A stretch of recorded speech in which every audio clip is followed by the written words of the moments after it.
World war one खत्म तो हो गया, पर दुनिया थक चुकी, टूट चुकी और अंदर से काफी कमजोर हो चुकी थी। यूरोप में हर तरफ बर्बादी, गिर चुकी इमारतें, बिखरी हुई इकॉनमी और लोगों के चेहरों पर बस एक ही सवाल, अब जिंदगी कैसे आगे बढ़ेगी। देश गरीबी से जूझ रहे थे। कई शहरों में रोटी तक मुश्किल से मिलती थी। लोग अपनी खोई फैमिली मेंबर्स को याद करके आंसू रोक नहीं पाते थे। इस सब के बीच सबसे बड़ा धक्का था ट्रीटी ऑफ वर्साई, जिसने जर्मनी पर इतने कड़क नियम और इतने भारी जुर्माने थोप दिए कि देश पूरा गुस्सा, अपमान और भूख से जलने लगा। दुनिया कई देश पॉलिटिकल क्राइसिस से गुजर रहे थे, नए नेता उभर रहे थे, पुराने सिस्टम टूट रहे थे। ये वो दौर था जहां से नाराजगी, गरीबी और तनाव ने धीरे धीरे एक नया अंधेरा जन्म दिया। एक अंधेरा जो आगे चलकर वर्ल्ड वॉर II का कारण बनने वाला था। जर्मनी सबसे ज्यादा टूट चुका था। इसी वक्त एडोल्फ हिटलर नाम का नेता सामने आया। उसने लोगों से वादा किया कि वो जर्मनी को फिर से ताकतवर बनाएगा। जैसे जैसे हिटलर की हुकूमत बढ़ती चली गई और जब हिटलर का कंट्रोल बढ़ता गया, तब से जर्मनी की इंडस्ट्रीज जैसे जैसे वापस चलने लगीं, वैसे वैसे एक और छुपा हुआ बदलाव शुरू हो गया, मिलिट्री का धीरे धीरे तैयार होना। हिटलर अपनी पहुंच बढ़ाता गया और मिलिट्री काउंसिल से मीटिंग करता गया। जर्मनी ने अपनी आर्मी और अपने एयरक्राफ्ट तैयार करना शुरू कर दिया और बाद में वो जंग के लिए तैयार हो चुका था। 1 सितंबर 1939 को जर्मनी ने पोलैंड पर हमला कर दिया।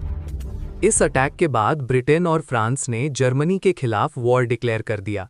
यहीं से वर्ल्ड वॉर II ऑफिशियल तरह से शुरू हुआ। युद्ध यूरोप में तेजी से फैलने लगा। दूसरी तरफ जापान तेजी से एशिया पर अपनी छाप छोड़े जा रहा था। उसका एक्सपेंशन 7 दिसंबर 1941 जापान ने अमेरिका के पर्ल हार्बर पर अचानक अटैक किया। अमेरिका, जो कब तक दूर से देख रहा था, अब पूरे जोश और गुस्से के साथ युद्ध में उतर आया। वॉर एक नए और ज्यादा खतरनाक मोड़ पर पहुंच गया। अब हर एक देश जर्मनी के खिलाफ खड़ा हो गया। जर्मनी अब अपनी मिलिट्री दूसरे देशों में भेज रही थी। Allies versus axis. दुनिया ऑफिशियली 2 कैंप्स में बांटती गई। एक तरफ नेशंस जो फ्रीडम प्रोटेक्ट करना चाहते थे, दूसरी तरफ वो जिनका ड्रीम ताकत और एक्सपेंशन था। जर्मनी के बढ़ते कदमों ने यूरोप के हर देश को हिला दिया था। सबको लगने लगा था कि अगर उन्होंने खुद को तैयार नहीं किया तो आने वाला वक्त उनके लिए बहुत भारी हो सकता है।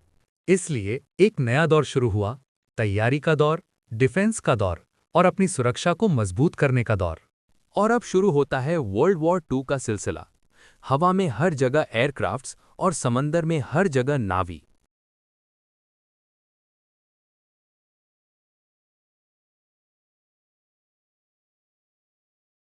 दूसरी तरफ चाइना भी अपना इन्फ्लुएंस बढ़ा रहा। वॉर चल रही थी और हर जगह हमले हो रहे थे। आसमान में हर जगह एयरक्राफ्ट, दरिया और समंदर में हर जगह नेवी और जमीन में हर जगह मिलिट्री। हिटलर ने यूएसएसआर पर भरोसा से ज्यादा घमंड में अटैक किया, लेकिन यूएसएसआर की जिम्मेदारी, सख्ती और जानलेवा ठंड ने जर्मनी को कमजोर कर दिया। जर्मन आर्मी को धीरे धीरे तोड़ती गई। इसी मोड़ पर एक्सेस पावर्स की कमर टूटने लगी। 1944-45 तक एलाइड पावर्स ने जर्मनी को चारों तरफ से दबा दिया। जंग हार चुकी थी, बस गिनती के दिन थे। अप्रैल 1945 में हिटलर का अंत हुआ। उसके कुछ ही दिन बाद जर्मनी का झुक जाना तय हो गया। एक साम्राज्य खामोशी में मिट गया। यूरोप में वॉर खत्म हो गया था, पर एशिया अभी भी आग से जल रहा था। जापान पीछे हटने को तैयार नहीं था। तब अमेरिका ने वो कदम उठाया जिसे दुनिया आज तक इंसानियत का सबसे भारी फैसला कहती है। हिरोशिमा और नागासाकी, 2 शहर, 2 धमाके और लाखों जिंदगियां पल में बदल गईं। इस तबाही के बाद में जापान ने भी सरेंडर कर दिया।